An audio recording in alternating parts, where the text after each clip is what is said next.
Squid গেমের কিছু ভুল যা হয়তো আপনার চোখে এড়িয়ে গেছে। প্লেয়ার 61কে নিয়ে একটি মজার ব্যাপার আছে।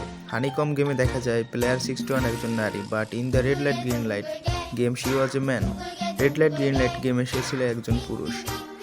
সুগার হানিকম গেমে এক দেয়ালে ছাতার অংশে দেখা যায় নকশা সোজা ছিল, কিন্তু পরে অন্য দৃশ্যে জাদুর মতো ঢেউ খেলানো হয়। এপিসোড 3-এ খাওয়ার দৃশ্যে গিহুন আসলে কিছুই খাচ্ছিলেন না। আলী যখন বিষয়টি বুঝতে পেরে হেসে ফেলেন, সেটি ছিল একটি ভুল। আর সাবিও তিনি নিজের হাসি চাপাতে পারেননি যখন গিহুন দৌড়ে তার উপরে পড়ে তার পানীয় নিচে ফেলে দেন। গিহুন বারবার স্ট্রটি গ্লাসে ঢোকানোর চেষ্টা করছিলেন, কিন্তু পারছিলেন না। সাবিয়কের মুখের হাসি লুকাতে তার চুলই ছিল একমাত্র ভরসা। গ্লাস ব্রিজ গেমেও একটি অদ্ভুত ব্যাপার দেখা যায়। স্ক্রিনে লেখা ছিল প্লেয়ার 13 এর বয়স 123 বছর। ভাবুন তো। অবশেষে শেষ এপিসোডে একটি ফোনের কারসাজি দেখা যায়। সাবওয়ে স্টেশনে গিহুন ব্যবহার করছিলেন স্যামসাং গ্যালাক্সি S7, কিন্তু এয়ারপোর্টে পৌঁছানোর পর তার হাতে দেখা গেল গ্যালাক্সি S3।